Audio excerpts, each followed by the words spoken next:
and free. Anytime, anywhere, it's all here. Starts@100.com. From the Power Business Technology Toshiba Studios. KHTKAM Sacramento, KYMX HD2 Sacramento. Sacramento's official home for the San Francisco 49ers. Touchdown! San Francisco! Sactown Sports. Feeding your passion for local sports in the afternoon. It's the Drive Guys with Kevin Gleason and Kyle Draper on your radio at 11:40 a.m. Audio at SactownSports.com and the Sactown Sports app. You can also watch the show on YouTube at Sactown Sports 1140. Here are the Drive Guys with Kevin Gleason and Kyle Draper. Happy Monday. Watched the game yesterday with my wife's family in Pacifica. So driving up today, beautiful Northern California day.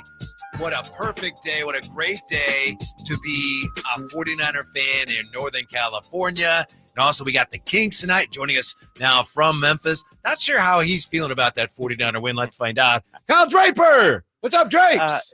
First of all, before we get into this Niners game, you were hanging in Pacifica.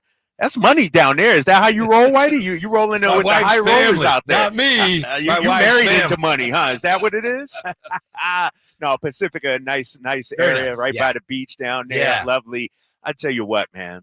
I am shock and awe. Remember back during Desert Storm, shock. That's how I feel right now about that game last night. I'm in shock and awe. I'm like, I don't know what to say. I feel I'm not even a Lions fan, and I got kicked in the gut, punched in the gut. I'm so upset right now. Yeah, we feel badly for you. I need a moment, bro. I need a moment. It is. I just. Where's the Barry Sanders jersey? I don't see it. No, I had to sell it. I had to sell it. You know, I had to go get my Priest Holmes jersey for this couple of weeks from now. You know, get my Kansas City Chiefs jersey. Let me just say this. Yeah. Let me take you through the emotions yesterday, because I understand Niners fans felt some emotions also. I'm on social media. I'm on Twitter. And there's crickets out there.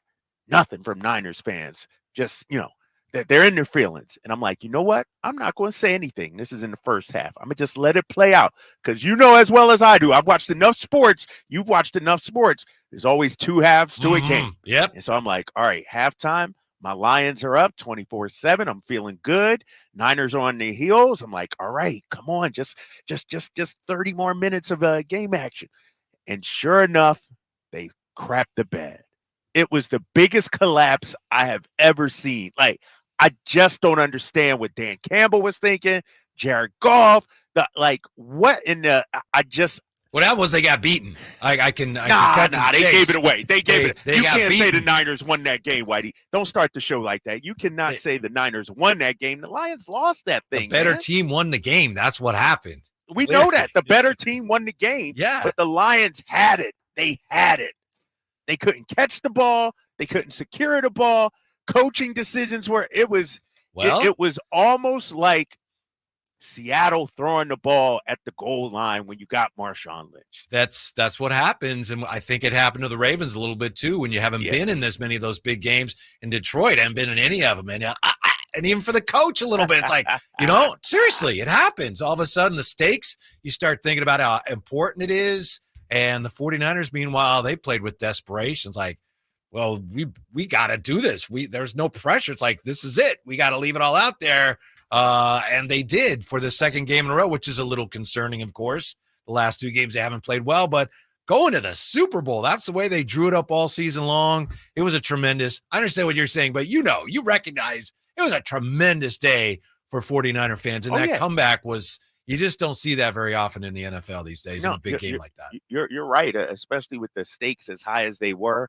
And what's so interesting about yesterday's game, it was proof that momentum is a real thing. Right? That's not what the analytics people say. That's not what they say, right, Whitey? That's not what they say, but they're wrong. Like, you could see the momentum changing. First, the Ayuk play, then the fumble, and then after that, and we've seen it with this Niners team all season long. Once they get rolling, once they get that confidence, then the defense can pin its ears back. It just changes everything. This will go down as one of the greatest games in Niners history. We talk about the catch with Joe Montana and Dwight Clark. I Mhm. understand that. That's up there.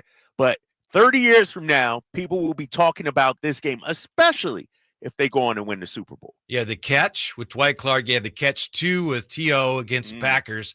The catch 3 was Vernon Davis. And then, I mean, maybe that was the catch 4 yesterday. What are they calling it? The immaculate deflection. I do want to apologize because, you know, you've pointed out that, hey, Whitey, you shouldn't compare Brock Purdy to Joe Montana. It's disrespectful. And I realize you're right. I shouldn't compare Brock Purdy to Joe Montana.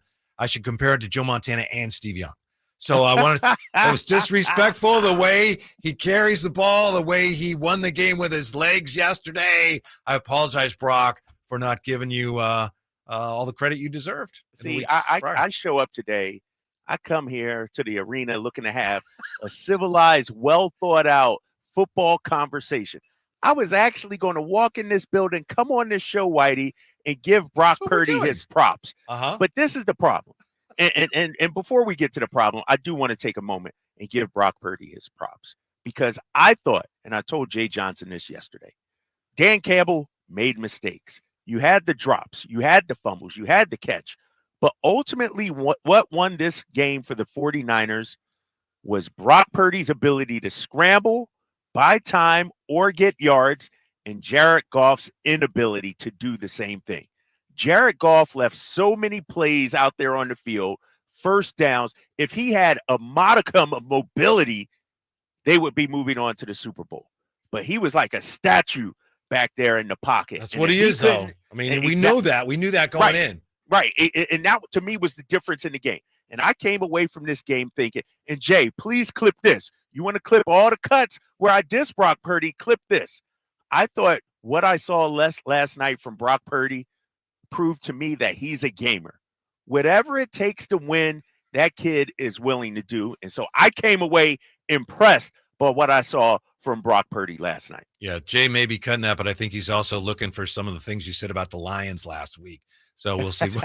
We'll see if we can get some of those in there. You know, it was he played, so he was just average in the first half, Brock Purdy. But at halftime, and to be honest, I was surprised how bad I felt at halftime, because it's like, wow, if they don't come back, we don't get to talk about it for the next couple of weeks. No Super Bowl. I was really down, as I'm sure a lot of people were. But I was thinking about, wow, Brock's not playing well. But I realized he's not the problem again at halftime, because the 49ers got defensively, they had no chance to stop the Lions. They were getting run over. I don't remember the last time I saw the 49ers getting run over like that. Right. And, you do the math. Okay, Detroit's ahead. It's halftime.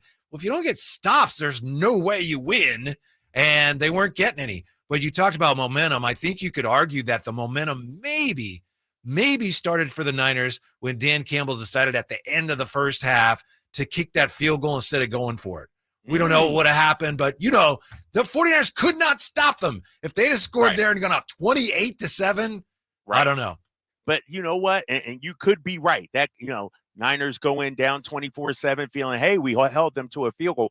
But I actually thought, out of all the calls Dan Campbell I know what made, you're saying. that was the correct one at that time, because you're up 21-7 at that point. You make it a 3-score game by kicking that field goal. That's exactly what I was thinking. I was like, all right, a 3-score game. But what's so crazy about it, he had the opportunity to do the same thing in the second half and decided not to do it, to make it a 3-score game. It was 24-10 at that point. Lions were able to drive down. You kick the field goal. You go up 27-10 at that point. 3-score game once again. He decides to go for it. They don't convert. Niners score. Then you got the fumble, and then bam, it's tied up just like that. I just thought, and I understand, and we're going to talk more about Dan Campbell, I'm sure. I understand Dan Campbell. That's the way we live. I believe in my guys. But sometimes, and he proved it in the first half, sometimes you got to say, you know what? I'm going to make the smart play. Maybe not the gutsy play, but I'm going to make the smart play. It's like somebody put this on social media yesterday.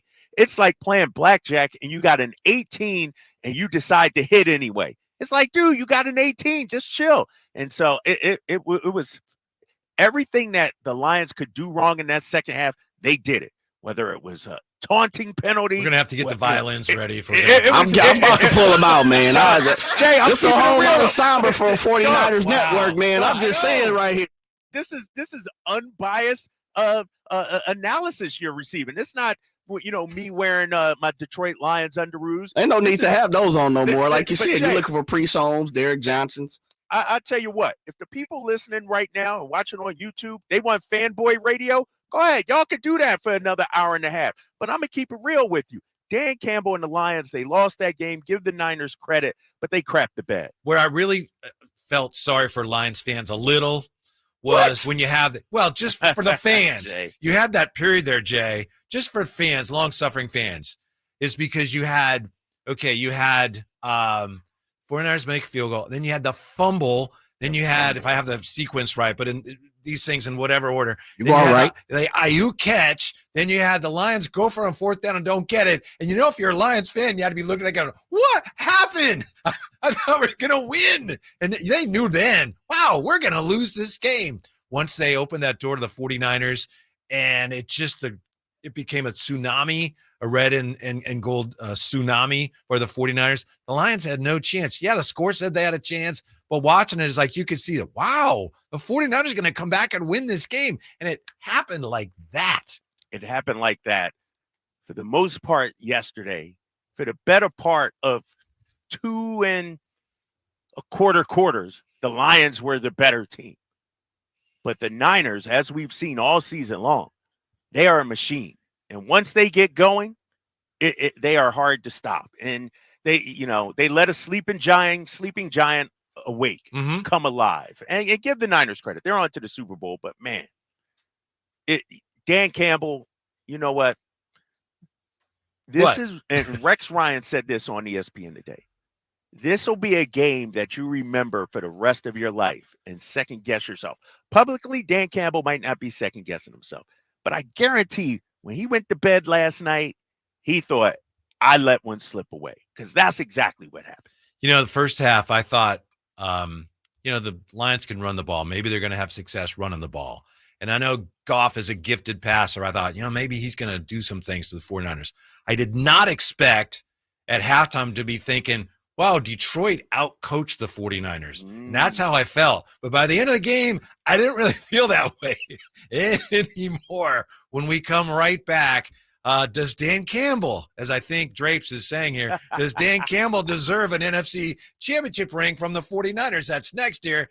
Drapes and Whitey, Drive Guys, Sactown Sports. De'Aaron Fox plays here. Stolen by Fox. Breakaway coming up for De'Aaron. And a simple, casual spike to the left hand. The Kings lead by 3. Sactown Sports is your proud home of the Sacramento Kings. At Boot Barn Work, we support those who rise in the early mornings and keep pushing through the long night shifts, because there are mouths to feed, homes to build, and a country to fuel. Those who mark their progress by the wear on their tools and the sweat dripping down their face. Every scuff on your boots represents your role in America's unrelenting workforce. Boot Barn Work, those who feed, build, and fuel the nation. For your big game party, you better pop in to Total Wine and More for a guaranteed win. We've got thousands of bottles down every aisle, and prices so low they're gonna make you smile. Ask our helpful guides for a recommendation to add some wine and beer to your beverage station. Discover something new and let the fun begin. Come on down to Total Wine and More for a guaranteed win. Drink responsibly, B21. Time to get your tickets for the Sacramento Sports Hall of Fame celebration, February 4th at Thunder Valley. Inductees include Matt Barnes. Go to Ticketmaster.com. You ain't gotta ask who I do it for. Whole team iced up, dipped in that red and gold. The Drive Guys powering your afternoons Monday through Friday on Sactown Sports. Taking you up to game night. Just so excited here about the 49ers and the 49er victory. Talk a lot Drapes of 49ers. isn't, though, Whitey. Yeah. Don't worry about Drapes. Speak for yourself. Don't speak for Drapes. He is. He's playing that whole, I was rooting for the Lions thing. But we know by now, he's a smart guy. He's covertly been on the bandwagon for a while now, right, Drapes? Right? No, not at all. And the fact that me and you, Whitey, aren't going to the Super Bowl, I'm like, this is the worst Monday of the entire NFL season. It's like, Your boy is down. The only thing that could salvage it is a Kings 20-point win tonight. I need my boys to beat the Grizzlies, beat the brakes off them to atone for that Lions collapse last night. I think you're going to get that too, don't you? I know that with the Kings these days, hey, be careful. But the way they beat the Grizzlies on New Year's Eve, I think this one shapes up favorably for the Kings. It should, yeah. And we'll dive into this game. But Memphis will probably be without 10 of their 15 full-time roster players. Think about that. You know how you got 15 players, then you got the two-way guys. Well, 10 of them contracted players won't be playing tonight probably. So hopefully this is a fourth quarter Fox resting kind of game. Yes. It should be. Yes. 339-1140, 1-800-920-1140. TC has been hanging on. Hey, TC, thanks for hanging. You're on the drive, guys. How's it feel today? Oh, man, it feels good, man. The boys is in the Super Bowl, Drake, Whitey, but let's check it out, man. Hey, Dan Campbell, he choked that off. They had us yesterday, man. You know what I'm saying? Like you said, he going to go to sleep and think about that, man. You know what I'm saying? But Shanahan was against the ropes. Go ahead. Hey, y'all got me? Yep, we got you. Yeah, Shanahan was against the ropes, but you know what? The veterans and them leaders stood up, bro, and saved that guy yesterday, man, because it was all bad. And it's still not over, man. We got to go to the Super Bowl and win it. It ain't over yet. We got past the NFC Championship game, but the goal is to win everything. But yesterday, if they would have lost, it would have really been bad on Shanahan. He got to win this, bro. The veterans saved that dude yesterday. No, I agree with that. And as for Dan Campbell, here's what he said about his decision, Strapes, TC. He said, it's easy in hindsight. I get it. I get that, but I don't regret those decisions, and that's hard. It's hard because we didn't come through. It wasn't able to work out, but I don't have regrets. I don't, and I understand the scrutiny I'll get. That's part of the gig, man. It just didn't work out, end quote. Dan Campbell, are you buying that? You think he really feels that way? No, not at all. You know what Dan Campbell sounds like? You know who he sounds like, Whitey? Who's that? Draymond Green. That's exactly. He sounds like a fool right there. What do you mean you don't have any regrets? Of course you got to have regrets in life. You look back on things and you say, you know what? I wish I would have did that differently. You move on and you learn. To double down and say, I don't have any regrets. What are you talking about? And I guarantee there's at least a couple of players in that locker room waking up today saying, what the hell was coach thinking? I know that's your coach. I know that's your style. That's how you play. But he even said, they mentioned it on the broadcast, it's a race to 30 points. How many points did Dan Campbell leave on the board? How many points? And how about this? You're down a field goal, 27-24. You got a chance to tie it up. Kick the freaking field goal. That's the one. What are you doing? The first one, where he decides to kick the field goal. Someone who's rooting for the 49ers, I felt like I'm glad that they're kicking the field goal there. And maybe that was a smart thing, but I just felt like, okay. The second time they had that choice and they went for it, they didn't kick the field goal. I thought, well, it's bold, but all right, that's the way they play. The third time, as you're saying, they had a chance to tie the game and they didn't kick it. I couldn't believe it. I could not believe it. I was like, what? They're going to go for it again? And then after they failed, I realized I don't believe this. And then after the game, Dan Campbell also said this. He said, look, I told those guys this may have been our only shot.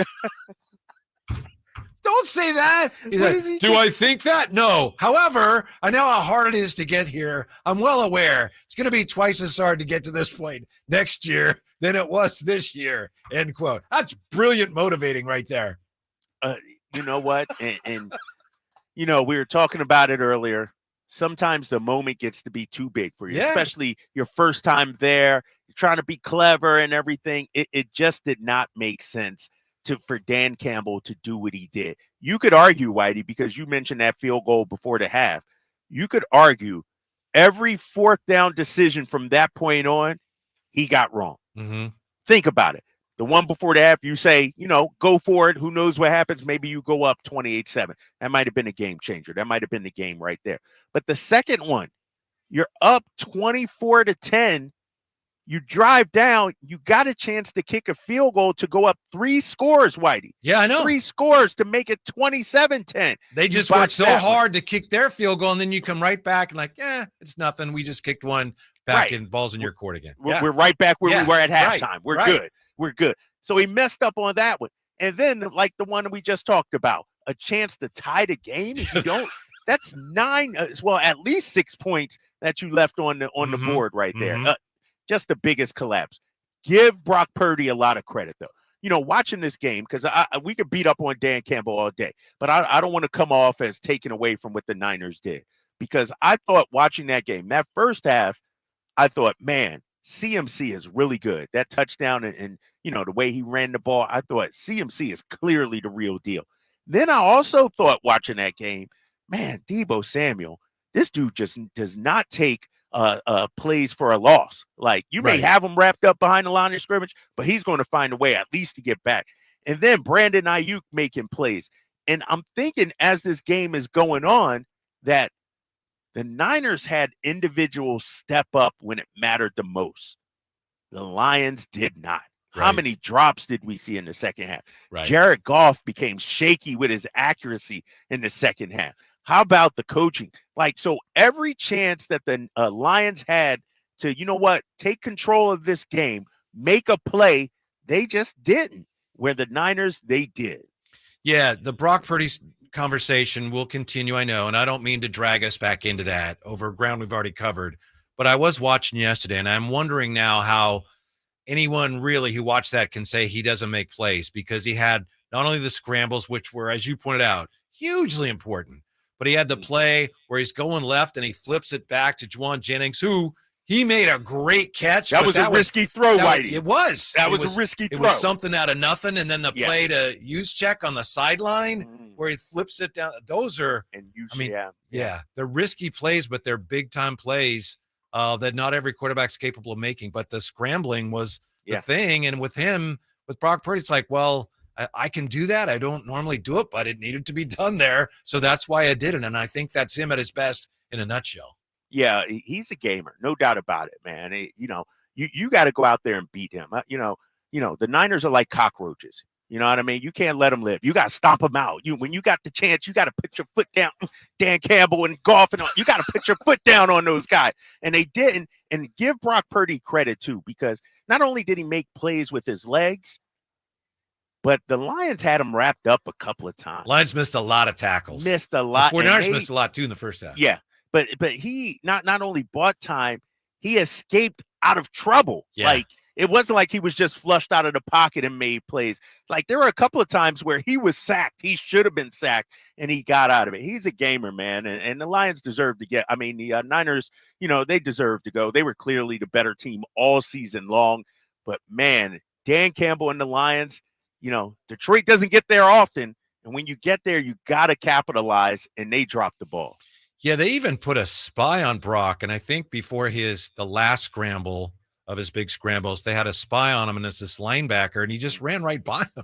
It's like, why did they put him on him? The guy was too big and slow to keep up with Brock. 339-1140, 1-800-920-1140. JR joining us on this glorious day. Hello, JR. Congratulations to you. Hi, guys. Not much of a voice here. Sorry about that. But where were you sitting? Right next to Eminem. Hey, that guy. Guy was standing. He was about 100 yards to my right. Huh. Not even that. No, I'm sorry, about 100 feet to my right. He flipped you off, right? Did you see that? Yeah. Double flip. Yeah, he went spaghetti. All the crew with him were wearing the Mom's Spaghetti shirts. That was actually pretty funny. Okay. Yeah, he definitely was a center of attention, and it was wonderful watching him walk by. Walk out of that stadium like he just lost a wrap-off in Detroit or something, just head between his legs. Yeah. Is that what they call it? He had 8 seconds to blow, and he did. Yeah. So get him out of there. Man, the fourth quarter, I'm telling you, that is the loudest I've ever seen Levi. It was incredible when they had the ball, when we were on defense. That was some serious Levi faithful right there. So well worth it. You did hit it on the head. We tackled poorly in the first, and I mean we, because I don't play with the team, but I'm on the team. Sure. And Detroit tackled pretty bad in the second half. So, and of course, a game's not official until Moody misses a field goal. For God's sake! Oh my God!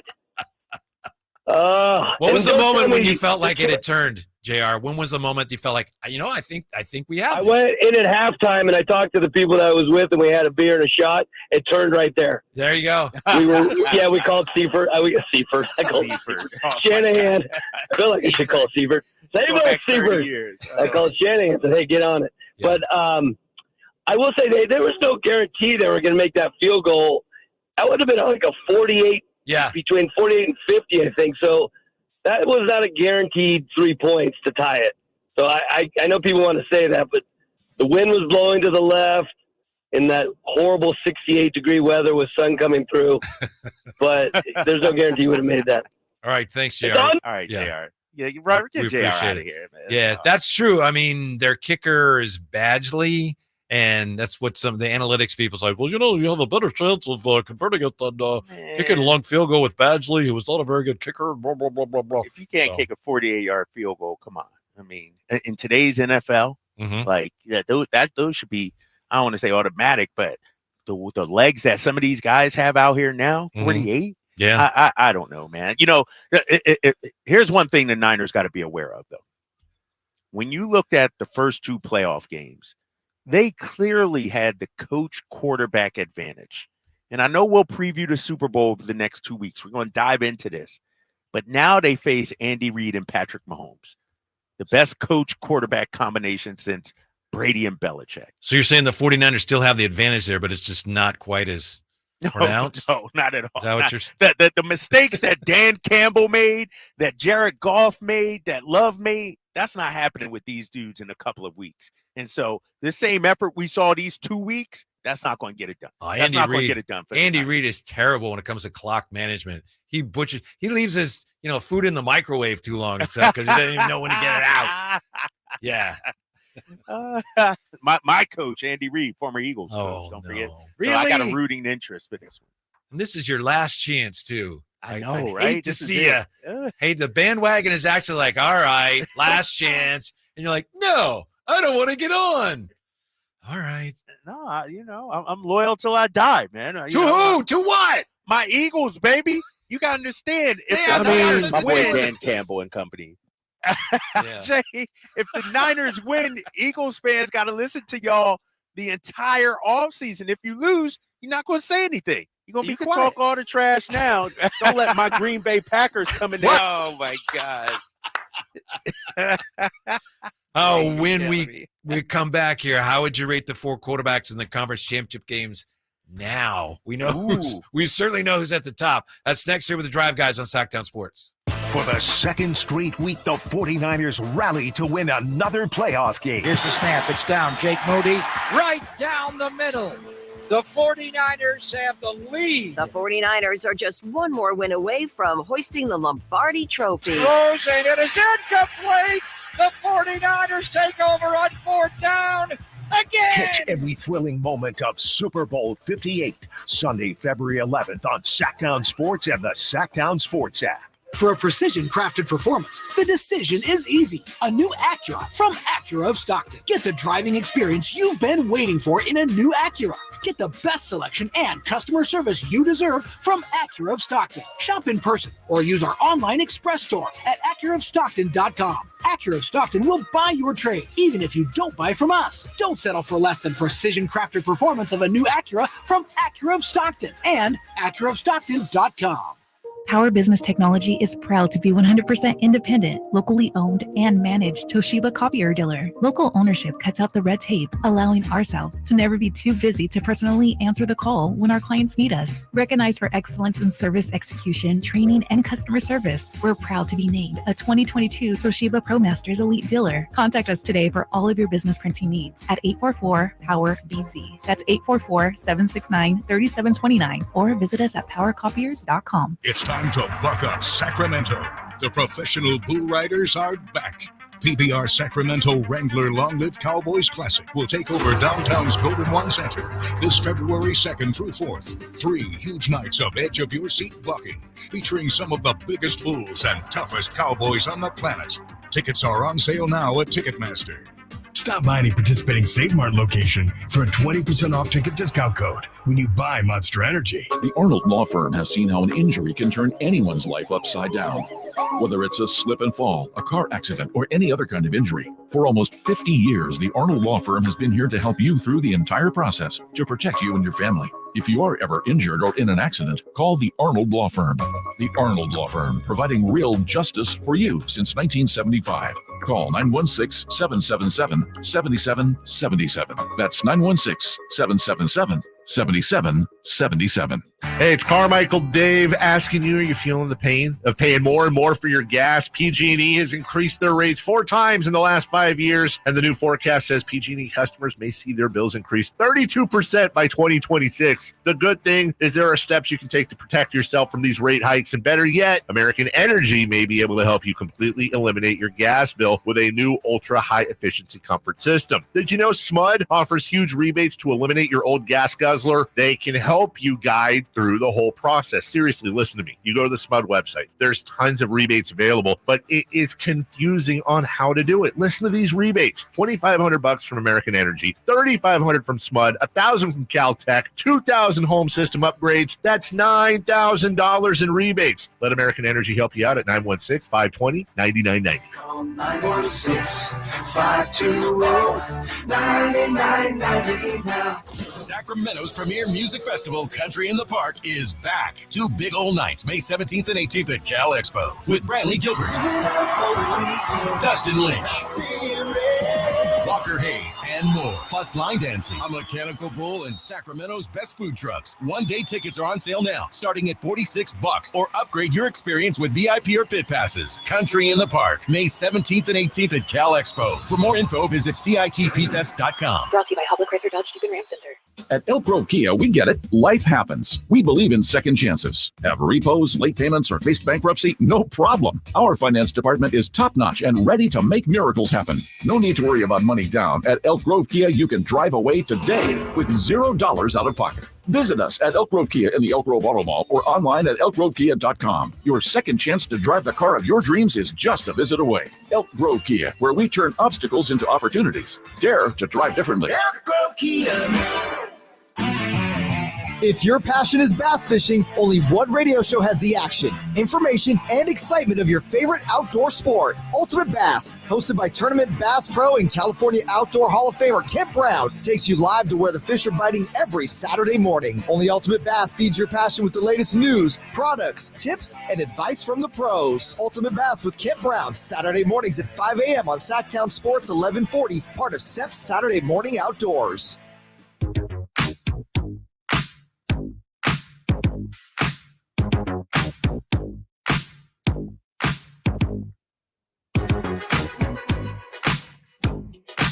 Momentum certainly changed pretty quickly. They scored. We didn't convert the 4th down. They scored again. We turned the ball over. That little sequence right there makes it tough. But I mean, wish we were still in the lead, I believe, at that point. And yeah, had plenty of opportunities to still win it there at the end, and it just came up short. And I struggle finding the words to totally encapsulate how or why. The Drive Guys, live and local, every afternoon, Monday through Friday on Sactown Sports. Lions quarterback Jared Goff still trying to figure out, hey, what happened here? You got the Drive Guys, Whitey in Sacramento, Kyle Draper in Memphis, getting ready for the Kings and the Grizzlies. That thing did turn in a hurry. But, you know, Kyle, last week we talked a lot about the quarterbacks, what we thought of the 4 quarterbacks going into conference championship weekend. Where would you rank them now after what we saw yesterday? I think, are we ranking them just on yesterday's performance, or who would you take if you were redrafting right now? Who would you take? Like, are we talking overall, or just ranking their performances yesterday? Let's just rank them on first on how they did this weekend and how, you know, relative to what you expected. How well did the 4 guys measure up to what was fair to expect of them? I would put Patrick Mahomes first. Yes. I would put him first. I would put Purdy/Goff almost right there together. I'm going to give the edge to Purdy because of what he was able to do with his legs and being a gamer. Goff third, and I thought Lamar Jackson looked the worst out of the 4 this weekend. Yeah, I'm with you. I would put Purdy second. Just he had such a good second half when they needed him to. But, yeah, Patrick Mahomes, I saw some numbers earlier today. You know, as great as his regular season numbers are, consistently in the playoffs for his career, his playoff numbers are better. Yes. So you figure, well, wait, that's against all the better teams. You're playing all the best teams in the playoffs. His numbers are better. Lamar Jackson's, on the other hand, are consistently below what he does during the regular season. And that's why, they don't have a very good record in the postseason. And he was very angry. And I thought that whole Ravens team, they just looked like the moment was a little too big for them yesterday. 100%. And they had their opportunities. Kansas City marched down the field on the opening drive, score, and then Baltimore comes back and ties it up. I'm like, all right, we got a game. It's going to be a shootout here. And I just thought, Lamar's, and I don't even want to start with him. I want to start with the play calling, I guess. Yeah, they didn't run the ball much. Yeah, they didn't run the ball much, which is shocking to me because, even run the ball with Lamar, use his legs more. And it's interesting when you talk about Lamar Jackson, I thought at times, and this is sort of what plagued Donovan McNabb way back in the day. If you remember, Donovan McNabb was a scrambling quarterback. And then he got, called out. I think it was Rush Limbaugh or somebody. And then he tried to prove that he could be a pocket passer. I thought Lamar could have taken it off and used his legs more often than he did yesterday. They could have called more design runs yesterday, but he looked suspect. We also got to grade these things on a curve, though, too, Whitey. Let's keep it real. If you rank the defenses that these teams have gone against, that Chiefs defense is legit. Mm-hmm. They're one of the best. And so give them a lot of credit. Lamar didn't play well, no doubt about it. But I thought the Chiefs and their game plan, their design really had Lamar guessing, kept him off balance. And so I give them a lot of credit too. Here's a fun fact about Purdy that I'll bet you didn't know, Kyle. I saw this just before the show started. He became the first quarterback in 39 years to sweep every other playoff team in the conference. Week 2, he and the Niners beat the Rams. Week 5, they beat the Cowboys. Week 11, they beat the Bucks. Week 13, they beat the Philadelphia Eagles. Divisional round beat the Packers. Then yesterday beating the Lions. So the last quarterback to sweep the entire playoff field in his conference was a 1984 guy by the name of Joe Montana. Who then went on, he and his Niners went on to win the Super Bowl over the Dolphins 38-16. I hadn't realized that, but the thing is, Brock Purdy, the last 2 weeks where he's looked so average and given all the fuel, to the naysayers, and then come back in the second half, especially yesterday, it was like, you better do it now. And he played really well in the second half, which speaks volumes as to what kind of, you used the word, I think, gamer. Yeah, he's definitely a guy who can play his best when he needs to, and that's not something all quarterbacks can do. No, you're right about that. He came through big time, and I thought he's a momentum guy. I feel like when things are going well, things start to churn. It's like you can see he plays with a little bit of a swagger. I feel like out there, the confidence. You can see his confidence rise. I do want to mention though, when you look at the Chiefs and look at their road to the Super Bowl, let's give them some credit, man. To go on the road to beat Buffalo, one of the hottest teams in the NFL, whatever. Josh Allen, that's amazing. And then to back it up with the likely MVP out-dueling, Lamar Jackson, that is a difficult road to hoe. You're now duel. No, come on, man. Come on, Jay. You don't Lamar want had to give better the Chiefs stats. any credit. At the end of the day, he had better stats, man. Joe, you don't want to give, but look at the plays that were made, big fella. I saw seven possessions in a row. The Chiefs did nothing. Second half, they struggled. I did a lot of the first half too. You see, man, this is. If you're gonna do this, Jay, it's gonna be a long 2 weeks, bro. It is. I'm telling you, and it may be a long year. Of Patrick Mahomes, maybe a long year. I'm pre-warning you. Look at the defense he had to go against. Ravens still got one of the better defenses in the NFL. So that's why they only scored 17 and he struggled after. All I'm saying is if you want to take it there, Jay, I'm just saying we're praising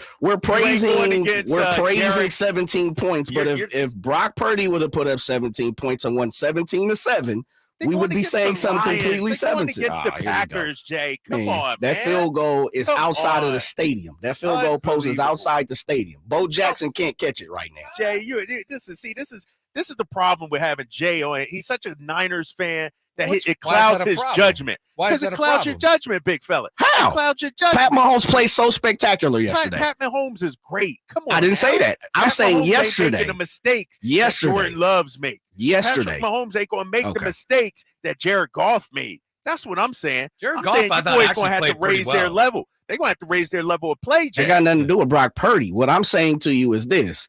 We're praising Pat Mahomes for the history of what's happened. Take that away. We're talking about yesterday. He had 2 great drives, as Kyle behind me said, scripted plays. After that, nothing happened. There was nothing else that happened. What happened besides punts? How about this? So you like a kick game. No, can I give him a great first half? Can we give him that? You can give him a great first quarter. No, first quarter. Jay, he did enough what was needed to get the win. I'm talking about the throws he made. Some of those throws he made. Come on, Jay. If Brock Purdy made those same throws, you'd be hyping him up. He did make some of those throws, and thankfully you're finally coming to your senses. You are not hyping him up, but you're giving him credit. Exactly. What I'm saying to you is this: we have to remove some of the name of what Pat Mahomes didn't have a great game yesterday. Can we agree to that? I think he had a great game yesterday. Man, we're throwing around the word great a little too much, dude. 75% of his passes he completed, Jay. What more do you want the guy to do? 241 yards, 1 TD. I mean, like we're 17 points. Look at his quarterback rating. And one of those touchdowns were on 3 penalties in a row. But Jay, he marched down to the goal line without having to throw. The stats indicate that he had a better game than your boy Brock Purdy. No, not necessarily. 100.5 quarterback not rating. Necessarily. Purdy's was 89 something. What are you talking about, Jay? Have to do a lot more. Rating isn't the only thing. And we're not box score people on this show. 75% completion percentage. We're not box score on this. We're not box score guys. Does not take into account what a player does with his legs. It's not even a factor. Not even a factor. But we know Mahomes extends plays with his legs too. Come on now. Yeah, but we know Brock Purdy yesterday did that better than any quarterback this weekend. It was. You know what? I'm gonna turn off my mic because it's right. No, we know that we're not having an intelligent discussion. This is a discussion about how Drapes Brock Purdy's a great quarterback. Take this. No, I'm trying to have an intelligent, unbiased discussion. You guys can't do that. That's the problem. Well, it's just you do tend. Well, okay, all right. Well, no, because I started the show off giving your boy Brock Purdy praise. And Jay is saying Patrick Mahomes played a bad game. I didn't say that. Dude, see, no, don't spin the words. I didn't say that, Drake. What are you saying I said he didn't have a great game. You're praising him as if like he had an all-world game. He threw for 241. Nobody said that. Jay. He had 7 punts in a row. That's not a great game. I will say this. No, you did say he had a great game. I will say this. The 49ers definitely have their hands full for a number of reasons. We'll take our first peek at the Super Bowl matchup. And the significance of the last time these two teams played. It wasn't the Super Bowl, it was the time after that. As the drive guys continue, Drapes in Memphis, White in Sacramento, Sactown Sports. It was a comeback for the ages Sunday in Santa Clara. Going to take a deep shot to Brandon Ayuk. It's the flow. He caught it. Ayuk caught it out of the air. The 49ers saved their best for last and now have earned a trip to Las Vegas to face the Kansas City Chiefs. It's over. The Niners are going to Vegas. Join us for Super Bowl LVIII, Sunday, February 11th, on your home of the NFL, Sactown Sports. I like daffodils, tulips, the big dinner plate dahlias. I loved being in the garden, but I wasn't going to be able to because I couldn't not only walk, but I couldn't really stand on my foot without being in pain. It was excruciating. So my husband said, let's go to the Good Feet store. For over 20 years, we've helped people like Terry live the life they love without letting their feet get in the way. This nice young man said, I think I can help you. He got the arch support and I was fitted. And I kept walking back and forth across the store. And I looked at my husband and burst into tears because it was the first time in a year that I have not had any pain in my foot. I have had no pain since the day I bought them. Now I can do whatever I want. There isn't any place on my property that doesn't have flowers blooming 365 days a year. I still can't believe it. My name is Terry, and that's my Good Feet story. See what we can do for you with a free personalized arch support fitting at the Good Feet store. For sore feet, aching back, knee, or hip pain, come to the Good Feet store in Sacramento, Roseville, or Vacaville. The world has changed a lot these last few years. You can do pretty much anything from your home, including order your new Honda from Northern California's #1 Honda dealer, Stockton Honda. Check out our great selection at StocktonHonda.com or come in today and get pre-approved all in the blink of an eye. Stockton Honda makes buying a car simple and stress-free. Anytime, anywhere, it's all here. StocktonHonda.com. Getting your guaranteed maximum refund with TaxSlayer feels like discovering a refund tree has grown in your backyard. I'm the refund tree. Sawing off its branches. Hey. Feeding them through a wood chipper. My branches! My beautiful branches! And dancing in its refund rain. Start for free and get your guaranteed maximum refund. TaxSlayer. File fearlessly. Explore bizarre tales in the Very Special Episodes podcast hosted by Dana Schwartz and friends. Every Wednesday, they'll tackle a new stranger-than-fiction story, like NASA agents cracking down on a black market moon rock trade, a poisoned Titanic cast, and Mark Twain's pivotal bar fight. That is every single one of these episodes. It is the fodder for you to say, I heard the craziest story on this podcast. Listen to Very Special Episodes wherever you get your podcasts. It's no secret to golf enthusiasts that Timber Creek and Sierra Pines in Roseville are one of the region's most unique and scenic places to enjoy a great game of golf. 27 holes, boundless options. Elevate your game on our newly renovated driving range, putting green, and chipping area. Whether you're aiming for fun, lower scores, or all-around growth, we've got you covered. Experience golfing dreams in Roseville and book your tee time at timbercreekgc.com. Timber Creek and Sierra Pines, your ultimate golf haven. Folsom Lake Ford has trucks. The F-150s are here. Explorers, Expeditions, and a huge selection of Broncos and Bronco Sports. They're in stock now at Folsom Lake Ford. Shop Folsom Lake Ford, your truck headquarters, right here in Sacramento for your favorite Ford models at good, fair prices. Short on cash? Buy any new Ford with zero down. Save big with low interest finance rates. Plus, Folsom Lake Ford is paying top dollar for all trades. We want your vehicle regardless of mileage or condition. This could be the best time to buy a new Ford. Check out the huge inventory online at FolsomLakeFord.com or stop by the dealership and see the most recent arrivals. Looking for something special? Give them a call and tell them Doug Christie sent you. Folsom Lake Ford in the Folsom Auto Mall, your trusted dealer, my trusted dealer for over 30 years. FolsomLakeFord.com. 0 down with approved credit. When the unexpected happens, trust AutoAccident.com. Loyalty and compassion set them apart. They're with you every step of the way. AutoAccident.com. That's AutoAccident.com. Hey, what are you doing up on the step stool? About to clean these light fixtures. The whole family's coming over. And if there's even a speck of dust in the house, my abuela will find it. Here, I got a Swiffer duster to help with that. A Swiffer what? A Swiffer duster. It has this cool extendable handle that reaches 6 feet to get high and low, with fluffy dusters that easily trap and lock dust. So no more step stool? No more step stool. Easily trap and lock dust from hard-to-reach places with the Swiffer duster. Love it or your money back. And now another no-brainer money-saving tip from Progressive. That doesn't sound good. Paper shredder is jammed, but I think I fixed it. Oh, well, try shredding these $50 bills then. Seems like it's working. Better try another $400. Stop. Instead of using money, use regular paper. And here's a better tip from Progressive on how not to waste money. Don't pay too much for car insurance. Drivers who switch and save could save hundreds. Progressive Casualty Insurance Company and affiliates. Potential savings will vary. Not available in all states.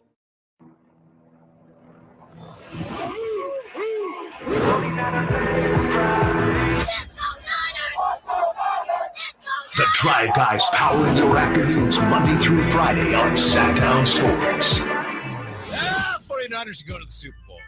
How about that? So much fun. It's been a while, huh? Kyle Draper in Memphis, Spidey Gleason in Sacramento. Drape's course getting ready for the Grizzlies and the Kings, and we take you up to game night, 3:30. That's going to be fun tonight, too. The Grizzlies basically have like 4 people.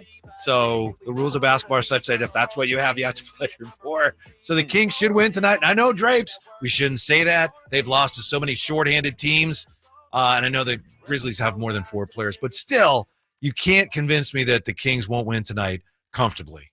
No, they should. And I just feel like the spirit of this team is different right now. And so remember last time they came to Memphis, at the time, Mike Brown called it perhaps their most complete win of the season. Yeah. That was here in this building, New Year's Eve. And so I think this team understands, what's at stake tonight. To go 3-0 on this road trip, to win your last 4 games, I think it's huge.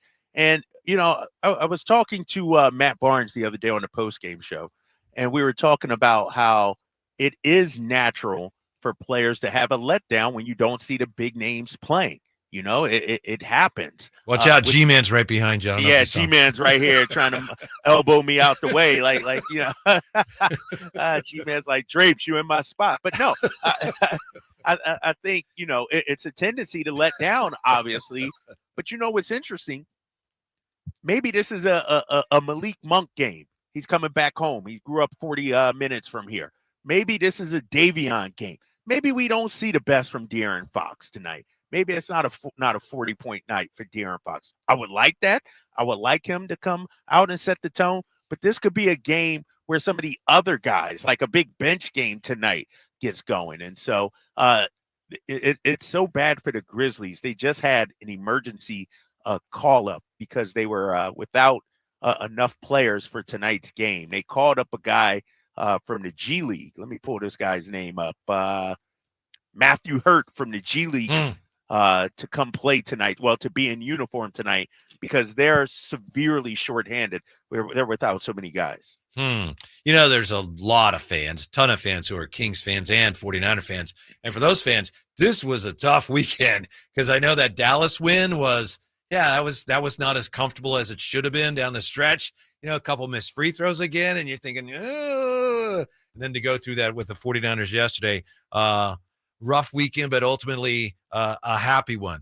I just want to say one more thing about Brock Purdy, trying to get us back to a point where, we can go forward with all this. I really do think, in my opinion, all of the criticism of Brock Purdy nationally, I think it's really good for the 49ers in this sense.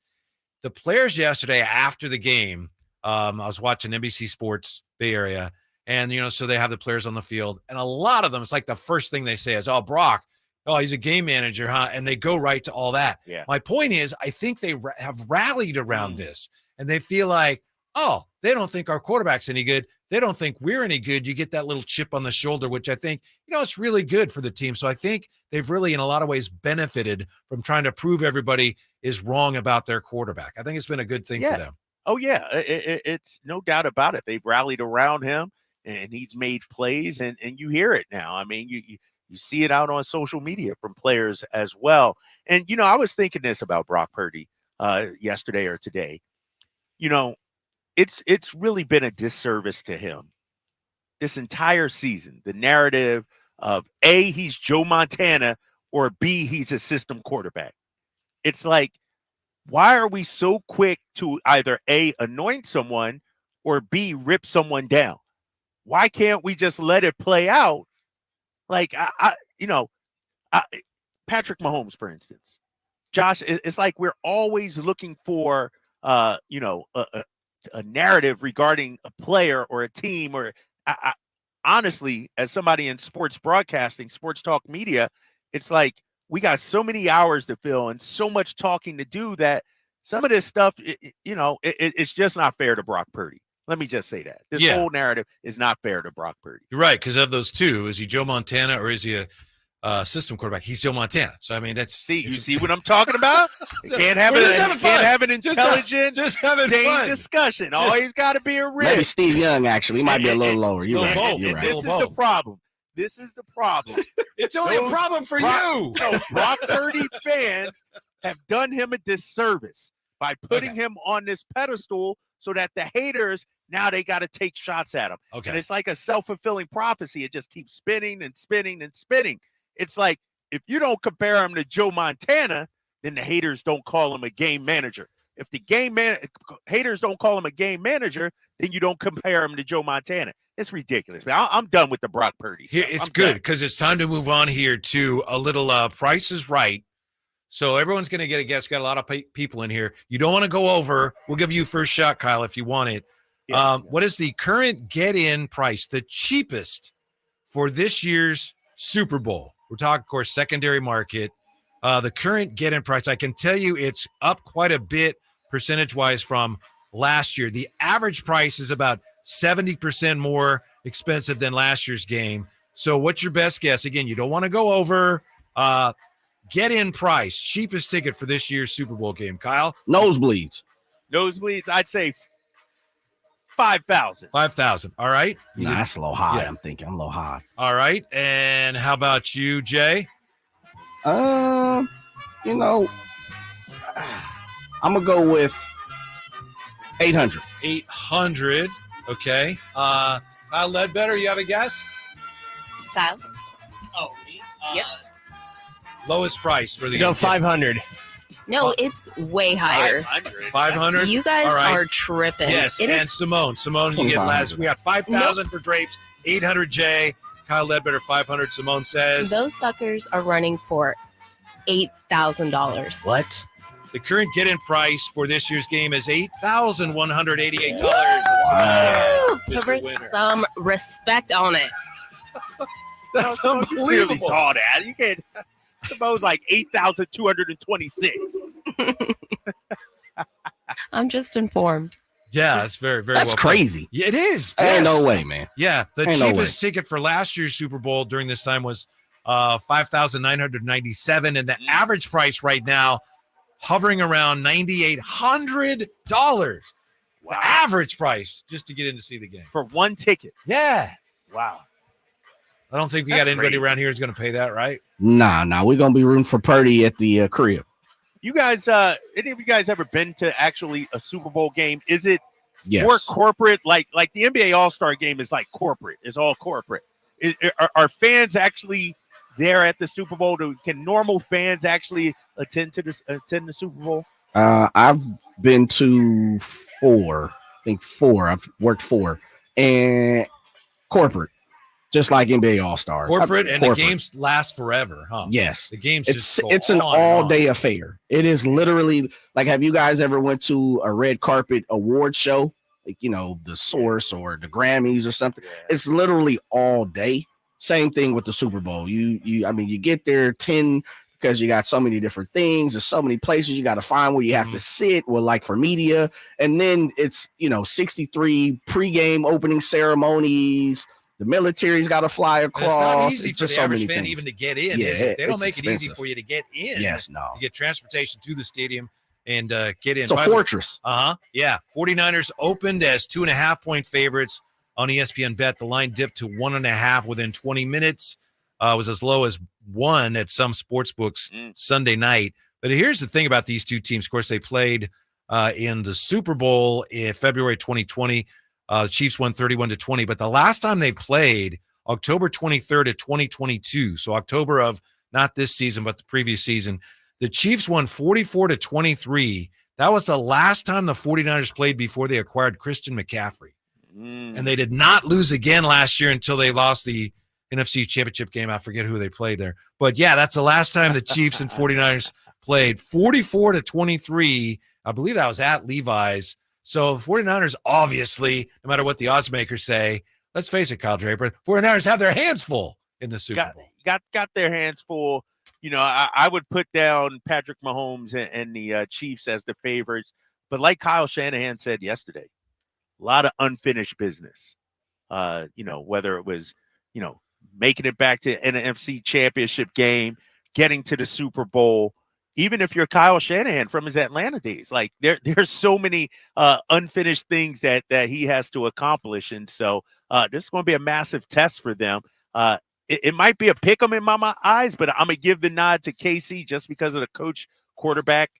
They've been there before, done it before, but it's going to be a great matchup. By the way, how does it feel if you're a Raiders fan, a longtime Raider fan, to have in your own building the freaking Chiefs and the 49ers playing for the Super Bowl? Your rivals. That's, right?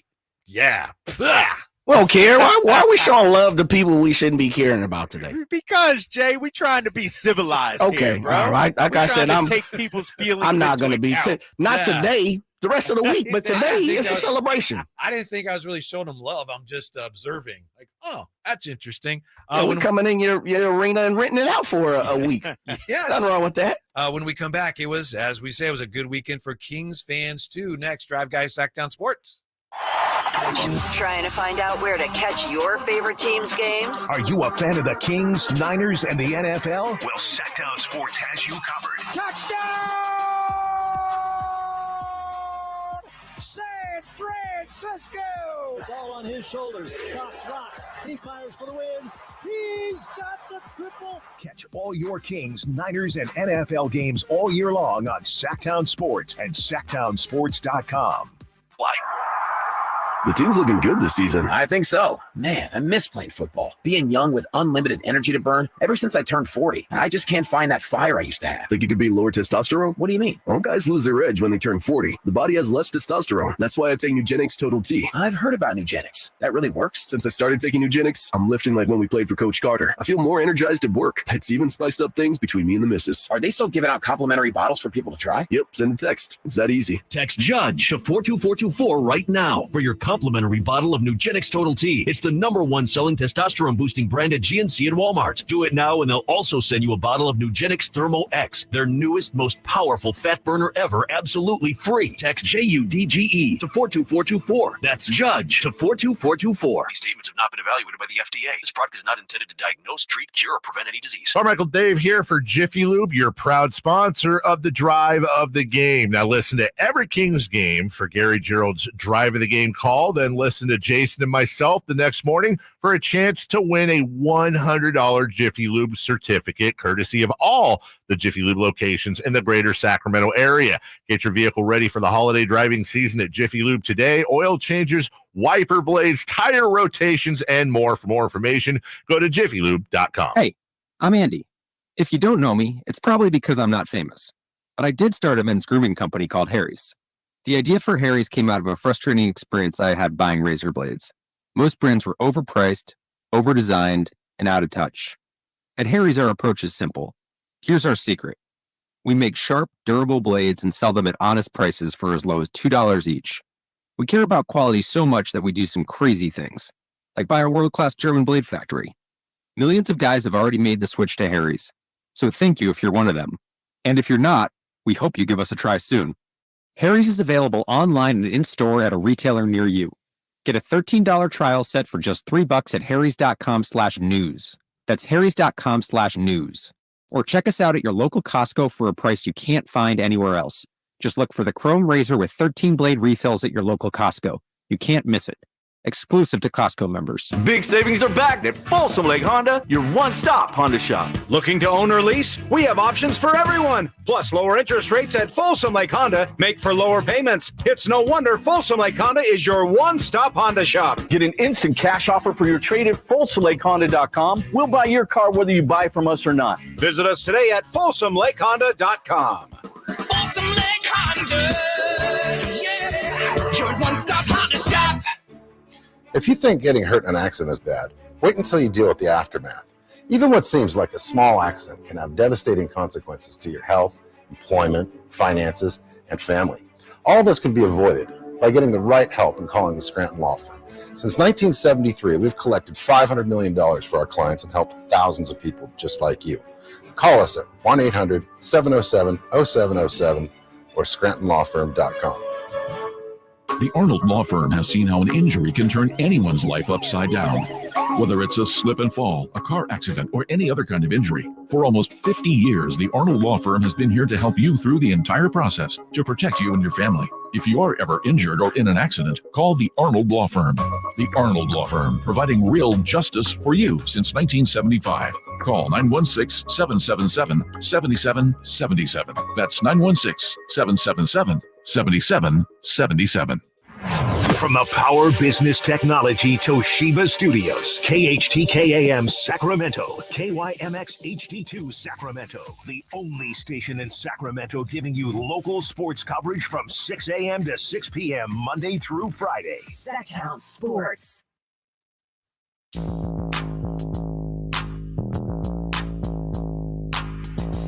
The only station in Sacramento giving you local sports coverage from 6 a.m. to 6 p.m. Monday through Friday.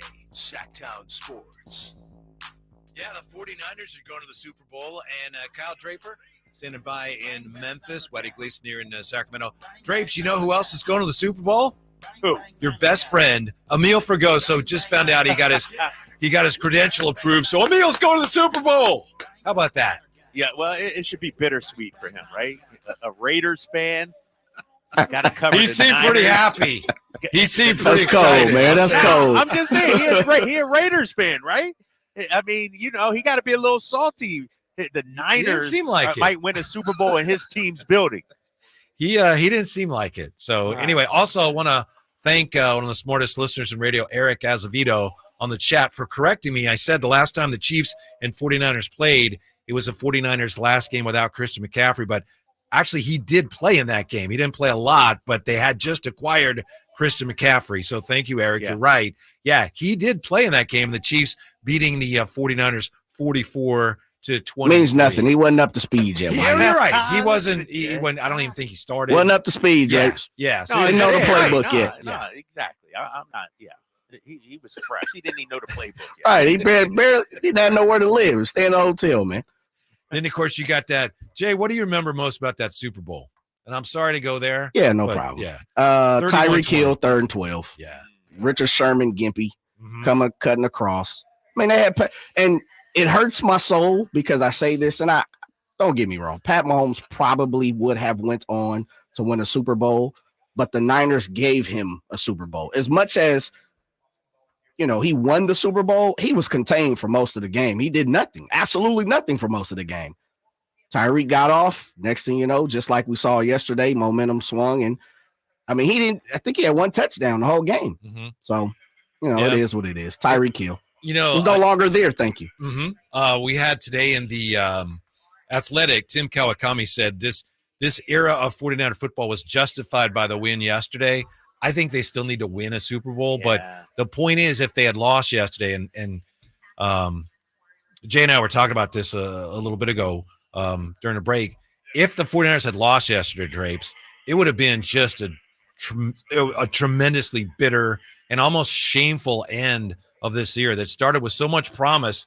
And then, back when the 49ers lost that Super Bowl to the Chiefs, the 49ers, a lot of fans assumed, they'll be back. They'll be back. Maybe they might be back often. Well, they almost didn't get, if they lost yesterday, who knows if they ever get back. I don't know what's going to happen down the game, but there was just a lot of relief in addition to joy. I think that's what you're seeing from 49er fans today. It's like, whoa, oh my goodness, thank goodness they made it. Yeah, and, if they would have lost, it would have been like, we can't get to the Super Bowl this year. Right. With this team against these guys. Yes, sir. Like, what are we doing here? Home field advantage. Yeah. Yes. A bye. Yeah, you're right. Yeah. So, we will see. I'm looking forward to it. We got 2 weeks of get ready for the Super Bowl. As for tonight, we take you up to, as I've said, to game night and the Kings against the Memphis Grizzlies. How about that game Saturday night, Kyle Draper? Woo, the Kings made it a little tougher than they had to, but all of a sudden this road trip, this daunting road trip off to a pretty good start. Yeah, and I love the job that they did against Luka. Remember, Luka was coming off 73 the night before, and sure, he got a triple-double. I think he had 17 assists. Looked great out there dishing the rock, but the Kings were determined not to let him beat them. And, let's give props to my guy Harrison Barnes, too. He's warming up right there. Several big buckets down the stretch, made his free throws down the stretch as well. And so I could argue this is the best this team is playing. Really, when you look at it, Whitey, I'm going to even include the 4-game losing streak, because I thought they played excellent against Phoenix. I thought they played great against Milwaukee. Indiana, not so much. But since then, they've played some great basketball. And I thought that was a huge win over Dallas. Now you got a team in Memphis, severely shorthanded, one of the worst teams in the league. You get this win. You start off a 7-game road trip 3-0. At worst, 3-4, which isn't great, but it's not disastrous. You got a chance to go 4-3, 5-2 on this road trip. Harrison Barnes has gotten to the point now where against Dallas, he had, I'd say kind of a quiet 20, right? Where before it's like, wow, if he scored 15, we go, wow, nice game for him. He had kind of an understated 20. That's how everything has changed for him, to the extent that he made 2 big free throws at the end. He's become the more solid Harrison Barnes that we were accustomed to seeing before this season. And I know we talked about it Friday, Kyle. Do you buy it? Do you buy into it? Do you believe in it? I do, until proven otherwise. I see this and I say, yeah, there's no reason why that can't be, for the most part, repeatable going forward. Yeah, and the thing about HB, the other night, got off to a slow start, quiet, only had 4 points in the first half, and I thought, he's resorting back to old HB that we saw earlier this season. But he came out with 16 points in the second half, and it just looks to be a different Harrison Barnes out there. When you look at his numbers, the numbers have always been there in terms of efficiency.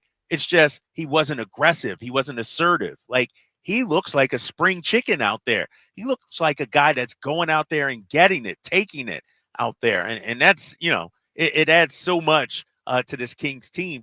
And I also think, we've talked about De'Aaron Fox, his numbers being down. I'm noticing a different De'Aaron Fox in the fact, and I talked about this with Matt Barnes on the pre and post game show. To me, De'Aaron Fox doesn't have to always be the guy right from the jump. Great players, and Matt Barnes echoed this, a lot of times they look to get the other guys involved because they know they can get theirs at any time. I don't need De'Aaron Fox, shooting 25 times a game just to get his numbers or, to get going. Like, if Harrison Barnes can get 12 shots a game, if Keegan Murray can get 13, 14, Malik Monk, Kevin Huerter, I think that's when this Kings team is at its best. Not necessarily when De'Aaron is trying to be all world out there, because he needs help. I mean, if you're talking about as great as, Jokic is, if Michael Porter Jr.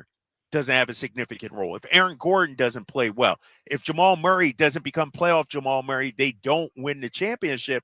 And so I think what you're seeing is De'Aaron leaning on his guys a little more, learning that, other guys can cook, especially early on. And then when needed, I can turn it on. I think those are still the 3 areas of potential growth for De'Aaron Fox. And remember, we're talking about a guy who is 3rd team all league. So if he grows, he can become a true superstar.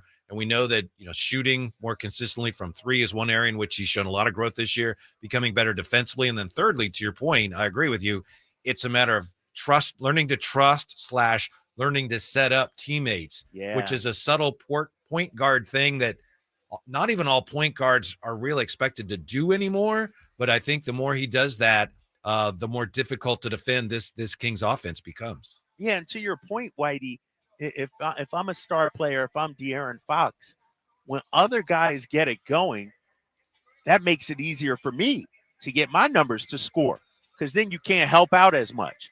If teams know, De'Aaron Fox, he's not going to pass the ball, he's just going to go for his, he becomes predictable and more easy to defend. I think with Harrison Barnes is clicking, Keegan Murray, both those guys I'm watching warm up right now. Love seeing it. When those guys are cooking, Kevin Huerter, it's like, how are you going to help out and guard De'Aaron Fox when everybody else is hitting?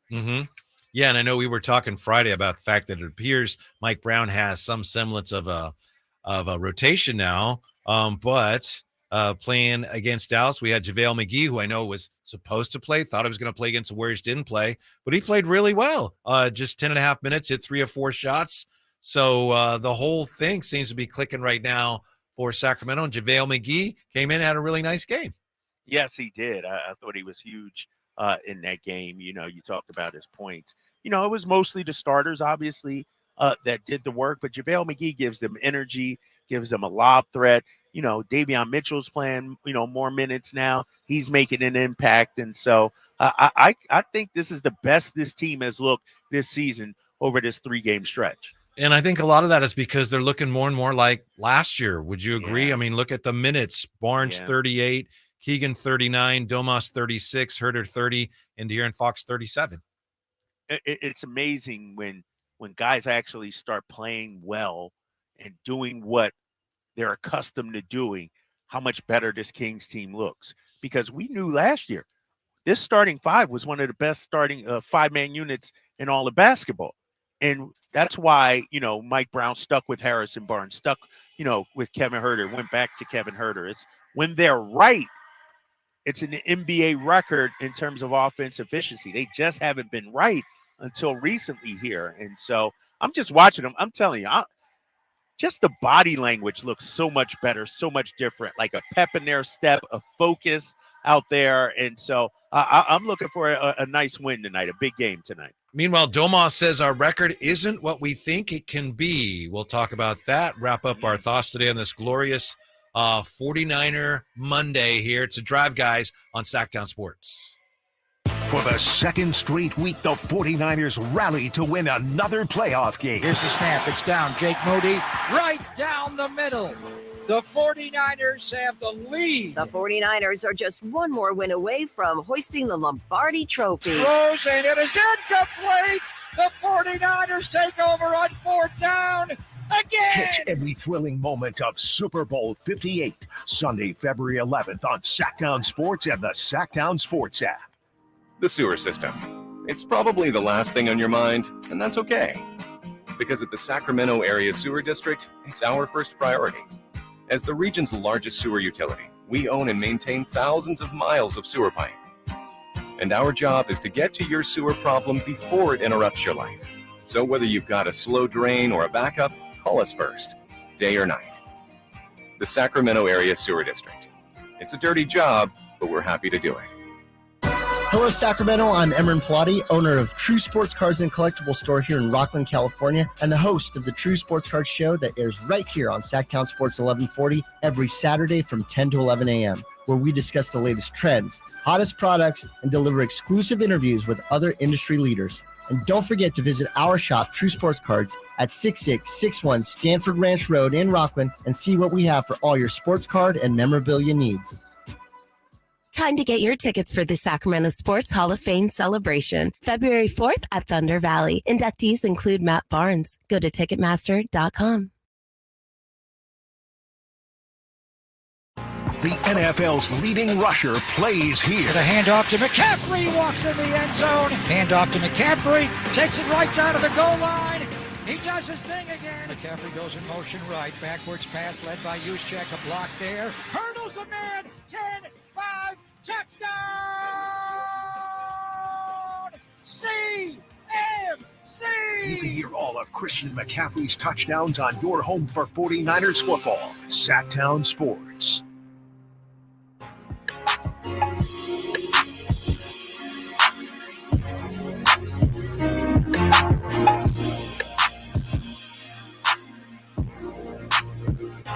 Your flagship station for the Beam Team, Sactown Sports. Game night is coming up.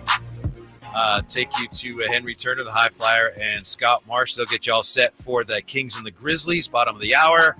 Got the Drive guys here. We're going to look at a piece that Sam Amick wrote about Domas in The Athletic. Excellent piece today. Before we get to that, Kyle, just to put a bow on that incredible 49er win, sounds like you are not buying the analytics-driven theory that Dan Campbell made the right decisions by going for it on 4th and short rather than kicking the field goals, huh? No, because what analytics doesn't take into account is emotion, momentum, psychology, all of that. You know, the analytics may say whatever Dan Campbell says they say, but being down 2 scores versus 3 scores psychologically is different. And so I just thought, you know, I like the one. I was okay with the one before the half, but the 2 in the second half, I did not like at all. I thought you'd kick the field goal to go up 3 scores in the third quarter, and then in the fourth, you kick the field goal to tie the game. It just didn't make sense to me. There's a piece in The Athletic by a guy named Austin Mock, and he looks at the analytics of it, and he says Dan Campbell made a bad decision, but he says it's not the one everyone is saying. He says, according to the analytics, it was solid. The reasoning was solid. The logic was solid behind going for it on 4th and 2. And he says where he screwed up was by kicking the field goal at the end of the first half instead of going for it. We obviously will never know. I agree with you, though, that it did seem that Dan Campbell's mindset was, this is what we do. Therefore, we're going to do it, and failing to take into account, but this is the NFC Championship game against the freaking 49ers. Right, exactly. It may be what you do and how you do it, but it goes back. You're outsmarting yourself. You're outthinking yourself.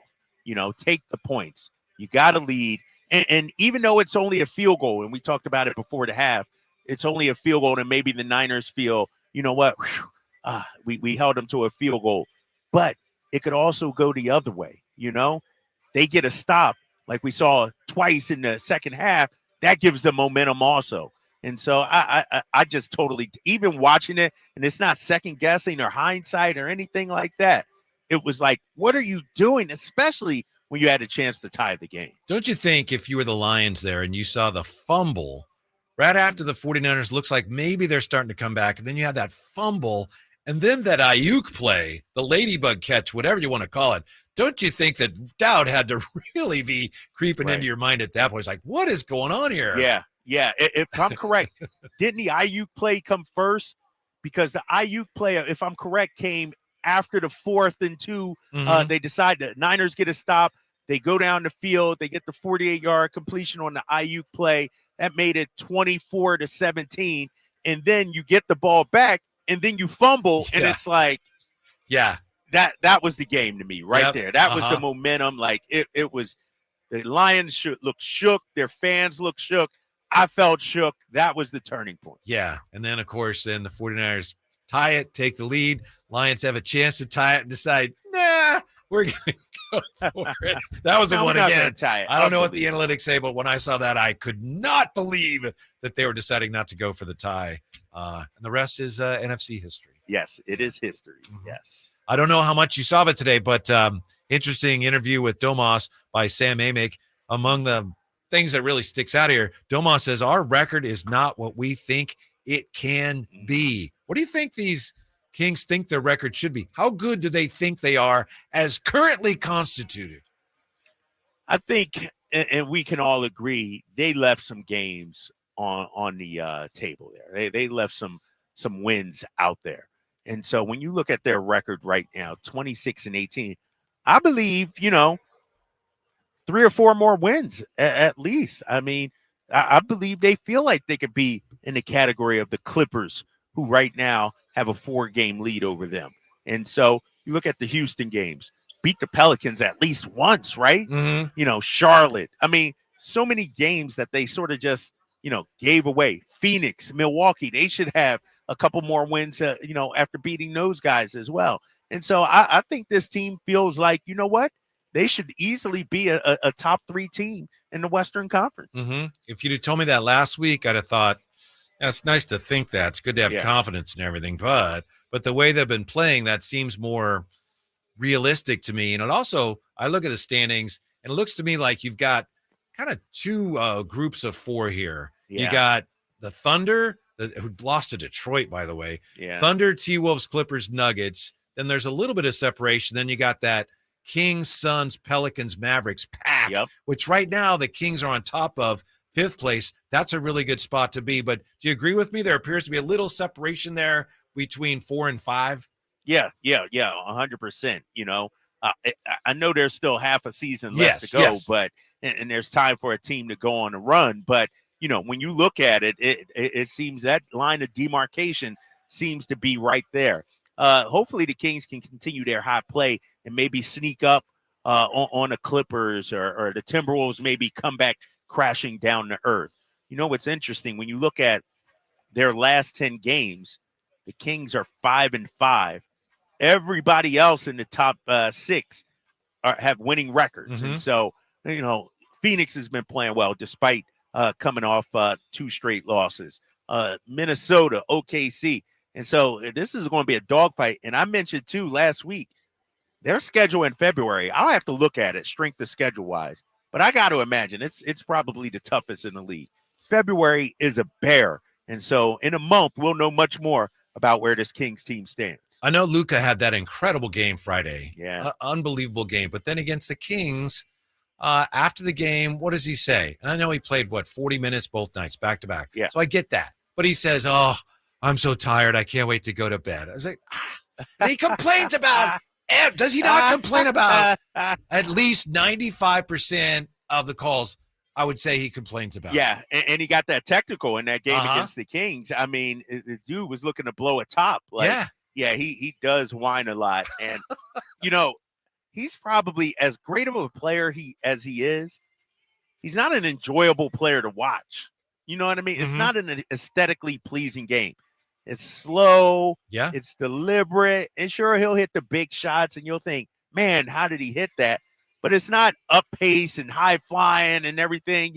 It's sort of like, going to the dentist. You go in, you don't want it, but then you come out and your teeth looking nice and white. And you're like, whoo, all right, I feel good. Same thing with Luka. If you're a Mavs fan, man, this dude dropped 73. All right, it was a little painful at times to watch. A lot of ISO ball, but you witness history. And so, what's interesting now, and maybe we'll have this discussion at some point. I hear a lot of Kings fans after that game, before that game, saying, you know what? I'm okay with not drafting Luka Doncic now. Now that we look back on it, 7 years or 5 years or whatever, I'm happy we didn't draft Luka. And that's a narrative now that I thought we'd never be able to shake. Like, I never thought Kings fans would feel that way. Yeah, I thought that was one of the things that was accomplished last year, is that no matter how you felt about that, it didn't really matter anymore. I thought that last year got the Kings out from under that cloud, whether it's I'm glad they didn't draft him, or, maybe I would have, but it's okay. It worked out. I thought the organization got out from under that cloud. And the thing about Luka, too, a guy who can pass that well, they should be easy to play with. Like Domas, he's easy to play with. Yeah. But I don't know that Luka is. I mean, you look at Jalen Brunson. He's an excellent player. He had to get out of there before we could really see how good he is. Yeah. And until Luka wins a championship, because now he has the reputation of great player, but can you win with him? Yeah. How far can you go? And so until he gets over the hump, he's going to have that reputation. All right, Drapes, as we head down the stretch here, can you share with us 1 to 3 things that you are expecting or want to see from the Kings tonight in this game against the Grizzlies? Well, this is one of those Rick Pitino games here, Whitey. I say it often on this show. Poor, hungry, and driven. And Rick Pitino used to always say that talent will always win out as long as talent plays hard. And tonight is one of those nights. The Grizzlies' only chance to win this game is to outwork you. And so that was a theme during today's film session and today's shoot-around. It's like, forget the names on the back of the jersey.